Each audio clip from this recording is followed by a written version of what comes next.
Welcome back to Gooner Fanzine TV. Today, this evening with me is Roche, who's an absolute legend when it comes to Arsenal Women. Basically, you've covered them a lot from the press box over the last few years.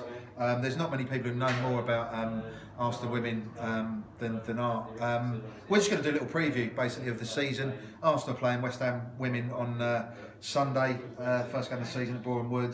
What are your thoughts in terms of Joe Montemurro as champions? I think this season will be a really exciting watch, not just because of the football that they play, but also because they're going to be trying to retain their title that they won last season. So it should be a great watch throughout the season.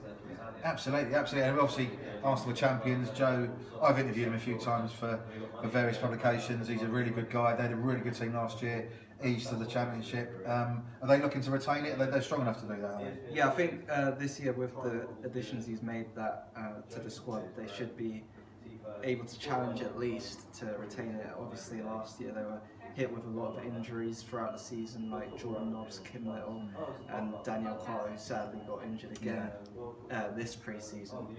But this summer he's added good signings like Manuela Zinsberger in goal to replace Sarah Van Wienendahl, and Jen Beattie's returned into the defence. So it's an exciting. It looks exciting going into the season. Okay, excellent. I mean, you touched on Danielle Carter there. I interviewed her on the Arsenal kit line. She's an absolutely lovely person, great player as well. It's a real shame, isn't it? How long's she out for? Yeah, they haven't confirmed it yet, I don't think, but it does look like his knee injury again. Yeah. She injured that, re-injured that in the Emirates Cup, which was played at Emirates Stadium. Before the Lyon game when Arsenal played Bayern Munich, wasn't it? Yeah, and that was. She was actually having quite a good game, I thought. She was one of Arsenal's top performers on the day. Yeah. So that was not the best thing to see. Yeah, absolutely. And we send our best wishes to Danielle as well. She's a real kind of stalwart, isn't she? So talking of injuries, on a more positive note, Jordan Nobbs. I interviewed her at the start of last season along with Leah Williamson, and their passion and their knowledge and their articulacy and their love of playing for Arsenal Football Club really shone through. She's back. Talk us through, because she obviously suffered a serious injury. Was it midway through last season? Yeah, she got injured away at Everton in November time. So that obviously led to her missing the World Cup with England. Yeah. She did some media work with the BBC. Arsenal actually played West Ham a couple of weeks ago behind the post on the spring. Okay. So she had a little appearance during that, and then played 45 minutes last weekend in the North London derby against Tottenham, which was we know the score, don't we? Yeah. So she actually scored like 5 minutes after coming on. So that was obviously kind of a perfect way to come back. Yeah. Well, you covered the game, didn't you? Yeah. What was the look on her face when she scored that goal? It must have been a real primal scream and feeling relief as well. Yeah, it was. As soon as she came on, like she came on at half time, that was probably the biggest cheer of the day. Brilliant. And then that kind of that went up a level when she scored. So yeah, it was a great 45 minutes for her, and I'm not sure if she'd start this weekend. Obviously, she's still getting back into the swing of things, but things are looking positive in her road to recovery, and she doesn't look like she's like dropped to the yard of pace or anything like that. Okay, which is always good after an Yeah, so everything still looks positive. Fantastic. I mean, you touched on, we talked about Leah Williamson briefly there. I've interviewed her again, and she's a true Gooner, isn't she? I went to the World Cup with my girlfriend and a few friends to see the Argentina game. She didn't actually play that game, but she is a really, really talented player. There's a lot expected of her next season, isn't there? Yeah, I mean, she's still really young and has played so many games for Arsenal, which is an incredible achievement in itself. And I think that she knows, she's very conscious of how connected she is to the club, and I think that's something that's quite important going forward, especially as in this season where the Champions League is another one of Arsenal's targets. More of those young players are going to be blended into the squad.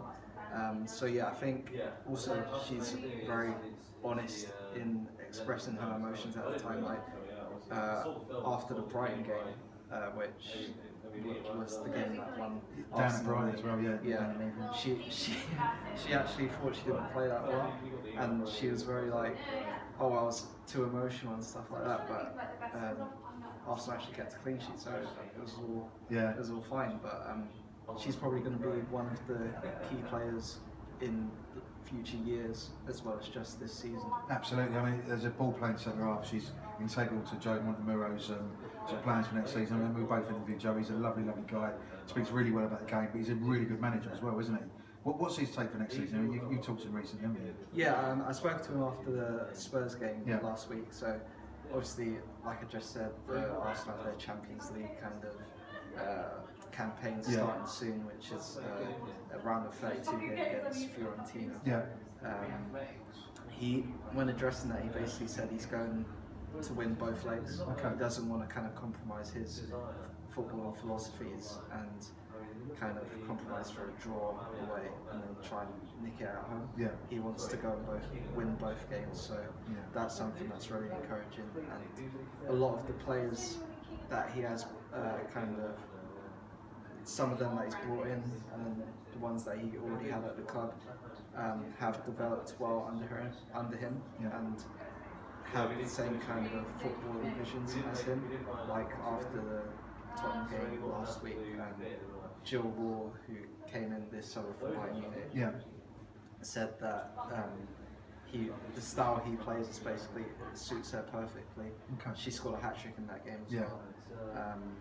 Because basically the kind of midfield that he has is very dynamic, I guess you could say. There's a lot of creative midfielders in there, but they can all kind of rotate within each other's roles, which happens quite often.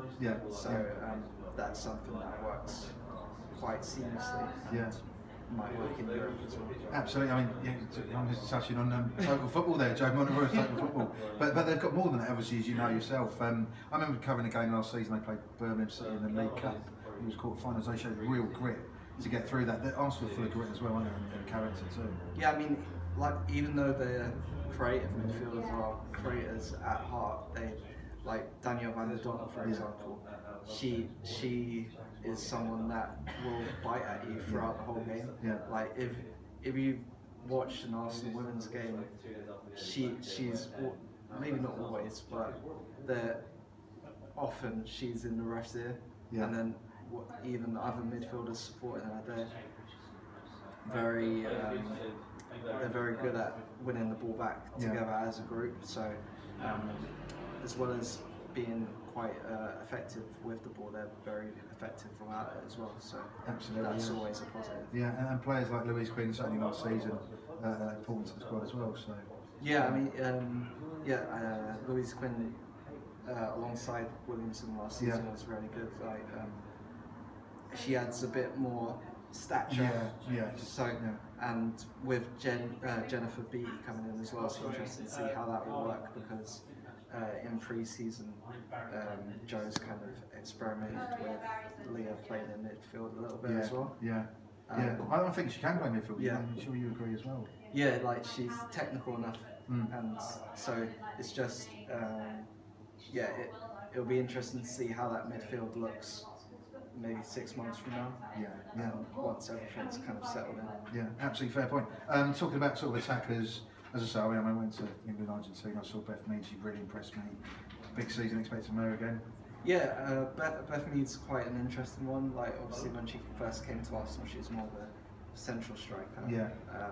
Whereas when Joe came in his first 4 seasons, she kind of started to play a little bit more wide. Where some people might think, oh, why is he moving a striker out wide? But she ended up being the top assister in the league. So, and she did actually manage to get a couple of assists in the World Cup as well. So she's dangerous wherever she is, I think, and it's just another aspect to our game that defenders have to worry about, I guess. Absolutely, and I suppose it's the same as the men's team in a way, the first team and the younger sides, that the attacking potency is there, isn't it? And Joe Montemurro's side as well, but it's also laced and allied with really strong defensive unit too.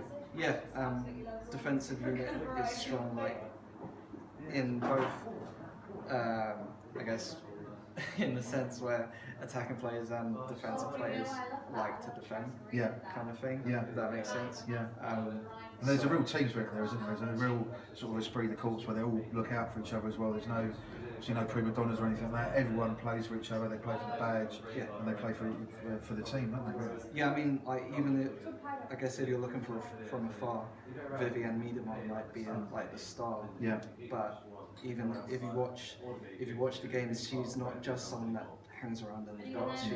She likes to drop deep into midfield a lot, which kind of creates space for like wingers like Kate and Kate to bomb forward, and then they kind of play off of that.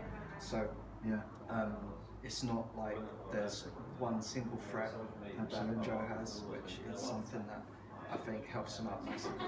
Yeah, I think you're right about the ego thing as well, because none of them have got any egos. We've both been covering games at Bournemouth. I take my daughters there as well as a fan, and there's a really lovely atmosphere there. And after the games, when the players sort of hang around and sign shirts and stuff. If you haven't been to an Arsenal Women's game before, sum it up in terms of why you should go as an Arsenal fan, or even just as a football fan. It's noisy. Yes, Maria, obviously, an absolute Arsenal legend. So yeah, there's a lot of chanting if that's your thing. If that's not, then there's good football and show. Good technique as well. I was really impressed by it when I started covering it. Yeah, I mean, like, especially since Joe's got there, like the style of play they've kind of molded is very much like based around technique on the ball. Yeah. So when you go there, that's kind of the thing you can expect to see, and more often than not, it comes off. So why not get down there? Absolutely. It's a lot cheaper than a Premier League game as well. It's a good atmosphere, family-friendly atmosphere as well, and the team sign shirts and all the rest of it after, don't they, for sort of eager young fans. So yeah. What's the? I mean, you're in the press box. I've been in the press box as well. What do you enjoy about covering women's football? I think it's just women's football. It's just football. Yeah, really. absolutely. Yeah, good answer. Yeah. And it's great that the sort of genre is growing as well. Yeah. In terms of the progress and the added sort of coverage and stuff. Yeah, the kind of access you get if you're covering it is quite good. Yeah. You can get quite a few interviews after games where players are willing to talk about anything really. Absolutely, and you'll be there on Sunday for the Islington Gazette newspaper as ever. What's your prediction? I won't go for a score prediction, but I'll just say an Arsenal win. Good man. Excellent. And last question: how do you think Arsenal will do this season? Arsenal? Challenge for the league and Champions League. I can't make a solid prediction yet. But it should be a good watch. Brilliant. Thanks very much for your time, Art. This is an absolute expert on Arsenal women's football, and a top journalist to boot. So keep an eye out for Art during the season. He'll be appearing at Gooner Fanzine TV podcast throughout the season. Hopefully, he'll be reporting for the Islington Gazette and a lot of other Arsenal stuff as well. So keep an eye out for him. He's a rising star of journalism and a really good lad as well. So thanks for your time. Keep an eye out for Gooner Fanzine TV as ever, and our coverage of the women's game along with the men's game. So cheers.